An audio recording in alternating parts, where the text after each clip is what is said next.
Afwan Ustaz, ini tadi ada kendala di host yang pertama sinyalnya hilang dari rumah. Masya Allah. Siap, Nah, barakallahu fikum. selanjutnya ana izin menggantikan ya Ustaz ya. Nah, tafadhol. Untuk selanjutnya di sesi tanya jawab ya Ustaz ya. Insya Nah, Allah sampai jam 14.30 ya Ustaz. siap. Siap, Abu Kha.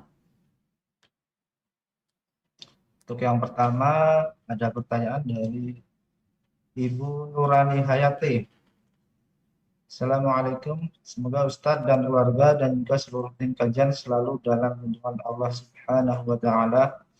Begitu juga dengan seluruh hadirin yang hadir di majelis ini. Izin bertanya, bagaimana dengan orang tua atau keluarga kita yang kita tahu hingga akhir hayat masih menyimpan jimat?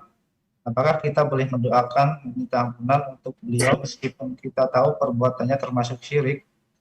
Kemudian bagaimana hukum wanita yang berpakaian piyama dengan celana seperti celana pakaian laki-laki apabila berada di rumah? Jazakallahu khairan Ustaz. Masya Allah. Nah, barakallahu fikum. Ya jemaah, bicara syirik ya. Syirik itu ada dua macam. Yang pertama, syirkul akbar. Syirik besar. Yaitu memberikan hak khusus milik Allah kepada selain Allah Azza wa Jalla. Yang kedua, syirik kecil. Syirik kecil ini diantaranya menjadikan sesuatu yang bukan sebab sebagai sebab. Menjadikan sesuatu yang Allah tidak menjadikannya sebab, tapi dia jadikan sebab. Contohnya salah satunya jimat umpamanya. Jadi selama orang itu tidak meyakini jimat ini yang menyelamatkan, jimat itu hanya sebab, hanya perantara, maka dia tidak keluar dari Islam. Dia syirik, tapi syirik kecil. Tapi tetap perbuatan syirik, ya, artinya perbuatan yang Allah murkai. Yang Allah tidak akan ampuni juga. Artinya dia akan mendapatkan azab dari perbuatan itu. Namun tidak sampai mengeluarkan dari Islam. Karena perbedaan antara syirik besar dengan syirik kecil, kalau syirik besar itu pelakunya keluar dari Islam, dia akan kekal di dalam api neraka, semua amalannya akan gugur. Tapi kalau syirik kecil, ya dia dosa yang nggak akan diampuni menurut pendapat yang rajih, kemudian akan menggugurkan amalan yang berkaitan dengan kesyirikan itu. Tapi kalau dia tidak akan kekal di dalam api neraka kalaupun masuk neraka, kalau amalannya nggak cukup nantinya kemudian dia diazab ya dengan perbuatan itu, dia tidak kekal.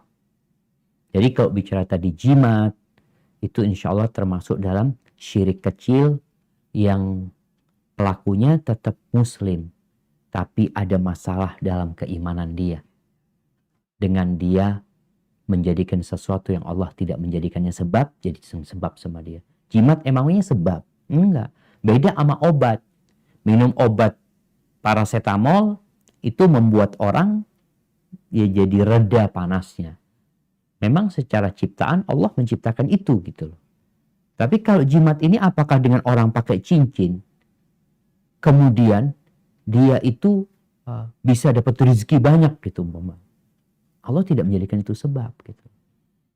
Maka insya Allah tetap kita boleh mendoakan orang tua kita, keluarga kita yang mungkin terjebak dalam perbuatan-perbuatan syirik tapi yang tidak mengeluarkan dari Islam. Hadza wallahu a'lam bissawab. Adapun pertanyaan kedua berkaitan dengan pakaian perempuan di dalam rumah. Jadi ini berkaitan dengan larangan menyerupai laki-laki dan larangan menyerupai perempuan dalam berpakaian, dalam bertingkah laku. Kalau ternyata memang celana itu celana khusus buat perempuan, nggak ada masalah insya Allah apabila dipakai di dalam rumah. Hadza wallahu alam bissawab. Nah. Jazakallahu khair